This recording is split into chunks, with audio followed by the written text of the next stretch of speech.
সুপ্রিয় দর্শক শ্রোতা, আসসালামু আলাইকুম। আজকের ক্লাস গুণনা কিভাবে করতে হবে বা কিভাবে পড়তে হবে। এই পবিত্র কোরআন যদি শিখেন তো গুণনা করে পড়লে অনেক সুন্দর পড়া হবে আর স্পষ্টভাবে শুদ্ধভাবে শিখে নিতে পারবেন।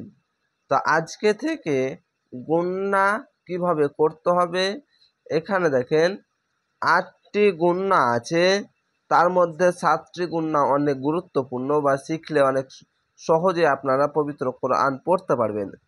আজকে হচ্ছে ইকফা গুণনা। ইকফা গুণনার ক্লাস দেখেন।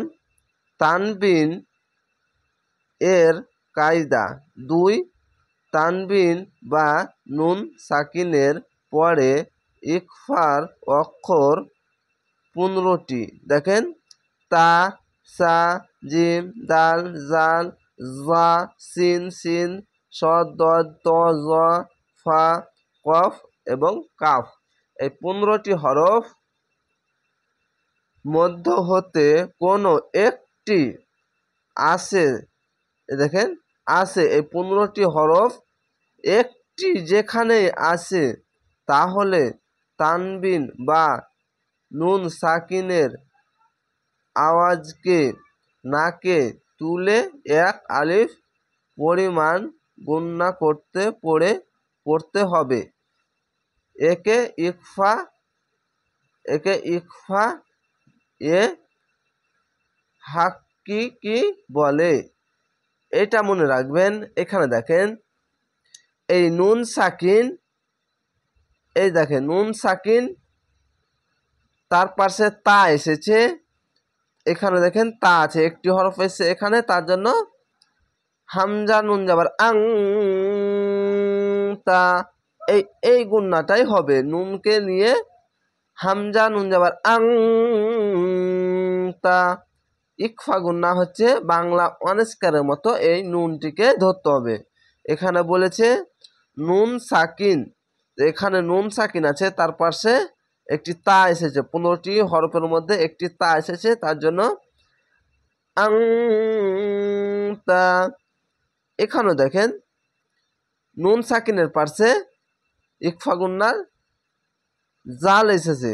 এখানে দেখেন জাল এসেছে একটি হরফ, তার জন্য মিম মিলবে নুনের সাথে, মিম নুন পেশ মুনজিরু। এখানেও ইকফা গুণনা বাংলা অনেস্কার মতো। আরেকটি কি বলছে, তানবিন। তানবিন কাকে বলে? তানবিন কাকে বলে? এই যে দেখেন, 2 জাবার যদি আসে, তার পাশে কি এসেছে দেখেন, কাফ এসেছে, কাফ।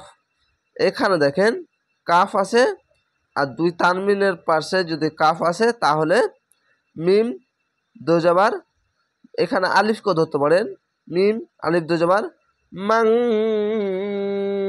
কা।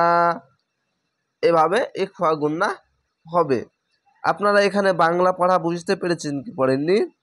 দেখেন, তানবিন ও নুন সাকিনের পরে এখানে দেখেন, তানবিন হচ্ছে এই 2 জাবার, 2 জের এবং 2 পেশকে তানবিন বলে। যদি 2 জের, 2 জাবার, 2 পেশের পাশে যদি এই 15টি হরফের মধ্যে যদি একটি হরফ আছে তাহলে ইকফা গুণনা হবে। আর যদি নুন সাকিনের পার্শ্বে যদি এই 15টি হরফের মধ্যে একটি হরফ যদি আসে তাহলে এখানেও ইকফা গুণনা হবে। তার জন্য বলেছে ইকফা গুণনার 2টি, তানবিন থাকলে আর নুন সাকিন থাকলে ইকফা গুণনা হবে। তাদের তি বা বি, তিবি নুন আলবা না, তিবি না। এখানে দেখেন, এখানে একটি সাকিন হবে, এই যে এরকম একটি সাকিন এভাবে লেখে, এটিও সাকিন, এটার মতো এটাও সাকিন। কাপ নুন পেশ কুং তু। এখানে দেখেন কেন নুন সাকিনের পাশে কি এসেছে দেখেন, এই তা এসেছে, এই তা, তার জন্য এখানেও ইকফা গুণনা হচ্ছে, এখানেও ইকফা গুণনা হচ্ছে। তো আশা করি আপনাদেরকে গুণনা সম্বন্ধে বোঝাতে পেরেছি।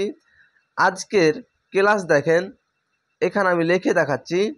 যদি গুণনা হবে একটি নুন আর একটি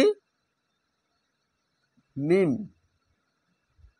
একটি নুন আর একটি মিম, এই দুটি গুণনা যেখানে থাকবে সেখানে গুণনা হবে। এই দুটি অক্ষরেই সব আছে। আর দেখেন, নুন হচ্ছে 2 জাবার 2 জের এবং 2 পেশ, এটি হচ্ছে নুন। বা দপেশ বুন, নুন আসছে। বা দোজাবার বান, নুন আসছে বান, নুন আসছে। বা দোজের বিন, নুন আসছে।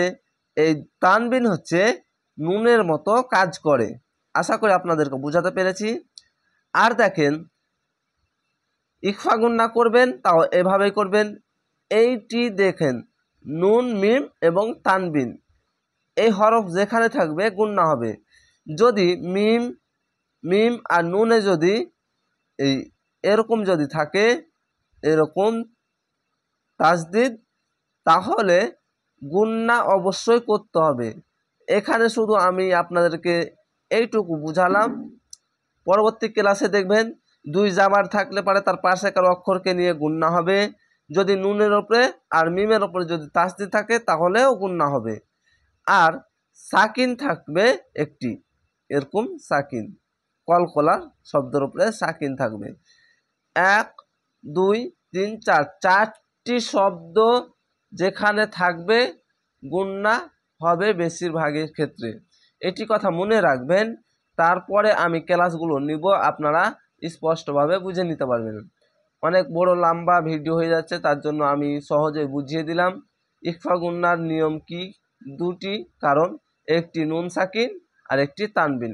এখানে দেখেন নুন দিয়েছি আর তানবিন দিয়েছি। এই দেখেন, নুন সাকিন থাকবে বেশির ক্ষেত্রে আর তানবিন থাকবে। এইভাবেই আপনারা ক্লাসগুলো দেখেন, আপনারা সহজেই বুঝে নিতে পারবেন। তাহলে আশা করি ভালো করে আপনারা বুঝতে পেরেছেন। তাহলে ভালো থাকেন, সুস্থ থাকেন। আসসালামু আলাইকুম।